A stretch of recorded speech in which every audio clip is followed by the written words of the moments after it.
Hi Aquarius, my sun sign brothers and sisters, welcome to your Q1 tarot reading with me, Raphael. I just want to say a massive thank you so much for continuing to support my work in the way that you do. And if you are a continued subby, you know Rafi loves you. If you're new to my channel, please don't forget to like, share, and if you should so choose and it resonates, hit the subscribe button. Before we start, as always, I would like to bless my decks of cards with all forms of love, light, peace, prosperity, and abundance. And I pray that the messages that come through are ultimately clear and concise. They help you on your path to your highest vibrational good. So I'm going to give these a good shuffle and then we're going to get started.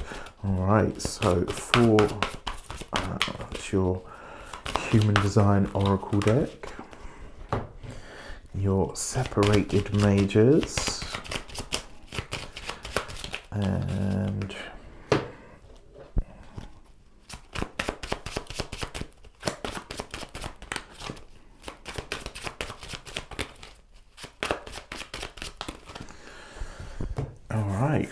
so your triplet is the World, wow, okay, the Ten of Pentacles, okay, and the Ten of Cups.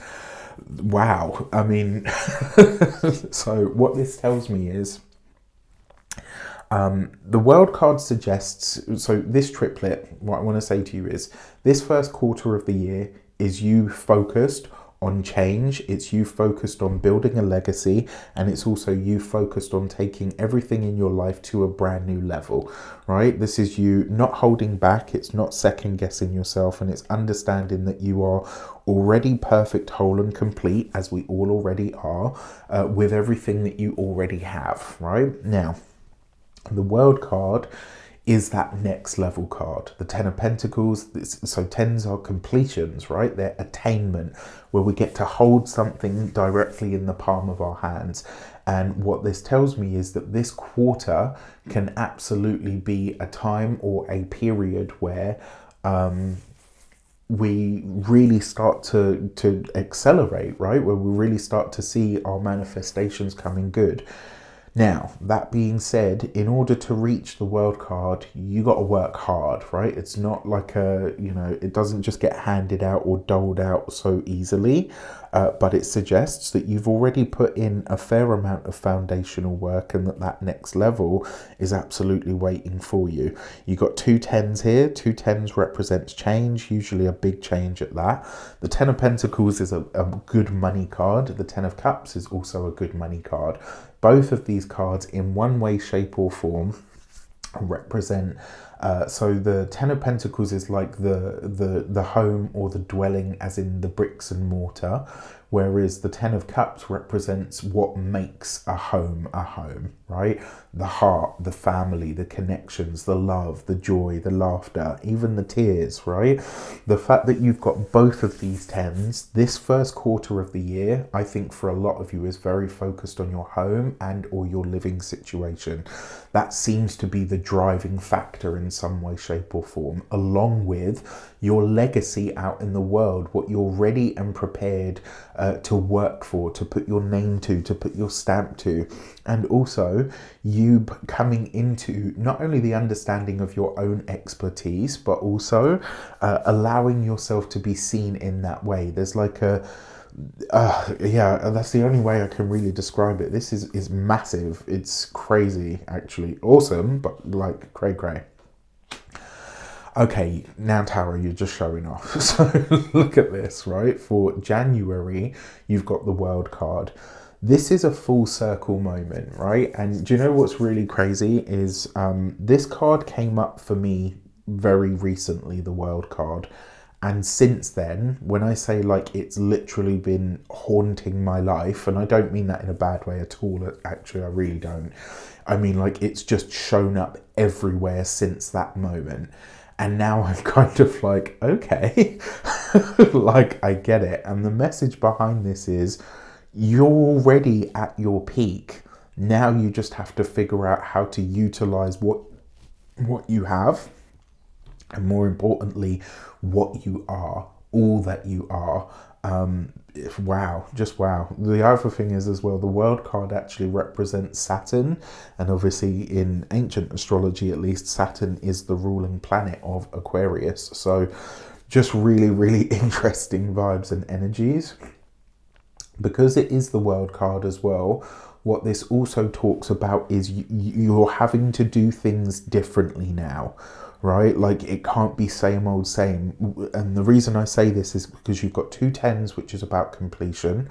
You've got the world card twice as a double up, and the world card is the end of the major arcana. What follows the world is the Fool, which means whatever has brought you to January will not take you further than January, which means like this is a change point now, right? You've got your expertise, you've got your knowledge. It's kind of like, you know, when you pass your driving test, you then have the thing that you've been working for, but now you've got to go out on the road on your own, right? And become a competent driver with knowledge and experience in that sort of arena. That's what this says to me. And this January is about you figuring out like, holy shit, yeah, I've actually already got everything that I need. I don't need to, do you know what I mean? Like, I don't actually need to add anything to this.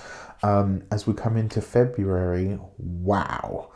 Okay, like there we have it. The sun literally comes into the sign of Aquarius late January and moves into and goes like into the midpoint or just after the midpoint of February. February is going to be a month where not only are you shining, but you're feeling like you're shining, right? So if you're a January born or a February born, happy damn birthday to you. I truly hope you have a fantastic solar return. There's so much good energy and so much light in these cards. If you can't feel the hope and the optimism, you absolutely should. And I'm not saying be blind, like, oh yeah, just, go out and be reckless or whatever. But this is like the universe saying to you, be open to all of the good and the possibilities that are available to you. And especially as a result of the hard work and effort that you've put in. February is quite possible that you could end up traveling in February in a way that you don't expect. Like something just happens and you're like, oh, like, shit, I need to travel, or someone invites you on something, or you go on a weekend break or a city break or whatever the case might be. This could be a really wonderful time. And then in March, you have the Hierophant card. So Hierophant obviously is about your routines, your habits, your patterns, your rituals. They're likely to be a big focus in the month of March. Now, as you know, March is if you've been watching me anyway, March is a packed astrological month. There's a lot happening that month now. Because there's so much sort of big energies packed into that single month, organization and established routines, etc., are going to be key. In order for you to really get ahead, you're going to have to really be knuckled down by this time and on your shit, right? You've got to be on your grind. You can't be, scattered and all the rest of it. You're going to have to be really organized. You're going to have to be really focused. But I love this. I mean, look at the cards. Like, really, what more could you ask for? They're so light. They're so bright. I will say, this first quarter looks like hard work, but it smells like money. Okay? Like, I am so fucking here for this. Like, I'm so here for this for the Aquarians. I really, really am. For your actions and options, you've got the 8 of Swords, right? So don't panic. I know, because your actions and options is about what you do. And the 8 of Swords, aside from, I never forget, one year I was taking a course that was really hard work. And I remember at the start of it, I was like reading and, I was doing little spreads for myself and this card constantly kept coming up. And I remember thinking to myself, like, does this mean I'm not going to start it? And I was like, this is years ago, by the way. And I was like, no. And then, through research and diligence and really looking at it and sitting with it, the message came to me to say, you're going to have to be committed, right? You're going to have to park your backside, sit still, get ready, pick up your pens, open your books and work your butt off. You have to be in it for the long haul. If you've been with me long enough, you know that that's the tagline I use for this card. You're going to have to be in it for the long haul, right? So this quarter of the year, fantastic, but you got to show up, right? That hard work and diligence is going to be, it will be needed. Wow. So when it comes to your communications and conversations, you've got the 9 of Cups. This is a wish fulfillment card. And these two are two of the brightest cards in the deck. Absolutely incredible. Now, when it comes to the quality of conversation that you're having, that 9 of Cups suggests that this can be a profound time of healing. And, you know, a lot of the conversations that you're having may be very healing in nature. For those of you that are studying or in some form of academia, where you've put in that hard work already, you're going to start to see results. You're going to start to really see yourself flourish and thrive. For those of you that are employed by somebody else, whatever the wish is for the work or the career, it's about to be fulfilled for you in a way that truly makes you happy or sees like genuine contentment. For those of you that are business owners, entrepreneurs, solopreneurs, people that work for themselves, this is not only are you know, sitting pretty in your business, but this is like the results, right? This is where you say, like, you know, all I want from my hard work is the results that I'm aiming for. And they are absolutely available to you. They really, really are. For those of you that are retired and no longer working, this could be mending a familial rift of some sort. So if there's been, you know, people at odds in the family, maybe you've been at odds with somebody in the family, this is a time where you can find reconciliation.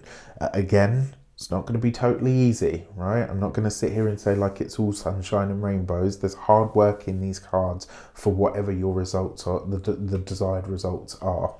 For your love and relations, you've got the King of Cups. You're finding a new level of emotional security and maturity in your relationship. If you're partnered, married, or in a long-term commitment, it's not been an easy ride to get here, but this is you finding that new sense of emotional support, emotional stability, you know, really righting the ship in some regard. That's beautiful, like really. For those of you that are single, it's quite possible that you could be connecting with a water sign person, Pisces, Cancer, or Scorpio. I don't know about that. I don't think so. I mean, you know, I'm talking about for me. I'm sure for you guys, that's what it's like. You know, we've all got that one sign that we're like, I never date them again. And I'm just like, listen, honey, like, no. Just no. All right. And then for those of you that are single, yes, you know, you're steady on your grind, you're on your build, but actually this is finding the time to be emotionally open. Like the King of Cups rules his emotions. He doesn't allow them to rule him. And so the message that I'm taking from this is, if you're single and you've been like, no, I'm not dating, I don't need to date, like if you've been really closed off to that idea, it's quite possible that this next quarter is going to open you up to that, where you sort of change your mind. And then finally, for your money and materials, you've got the King of Wands. The hard work pays off. Financially, your visibility is really what's going to secure and cement your finances or your resources being what you'd like them to be. So that's really important, whether this is a job that you work for somebody else, whether it's in your personal business. Visibility is a really important and key factor to your money making and like your money making abilities over this next, you know, however long, let's say. Now, when it comes to your physical health and vitality, this is going to be your head, and so what I really want to say to you here actually is, if you're for you Aquarius people, your brain is always overactive, always, regardless. So you just want to make sure that you are finding time to switch off. all right, like that you are taking time out to say, actually, I've worked really hard, I've got amazing results, I'm also going to take a little bit of time off for myself as well. Now you've got two kings here. Two kings represents minor council, which suggests that whatever you're trying to do over this quarter, don't do it on your own. And then finally, when it comes to your home and environment, this is you being the king of your castle, king, queen, person of your castle. Like, you are sitting good, sitting pretty in your house, right? Whether this is rented, whether it's purchased, really doesn't matter. This is you having that peak experience of, you know what, I feel good where I am. And then finally, your key to the that's funny. Your key to the quarter is the gate 59 and intimacy. The message behind this card for me personally has always been, this is about getting back into bed with life. This is about falling back in love with life. And I was just saying to a friend of mine yesterday, I feel like I'm finally I feel like I'm falling in love with life again. Like, I actually feel just ready, like an elevation of energy in some way. I'm totally here for this. I'm totally here for it. And I am ready. Life, let's do this, baby. All right, with that said, I wish you all an abundance of all of that good stuff. Have a fantastic Q1. Let me know in the comments how it shapes up. Take care, and I'll see you soon.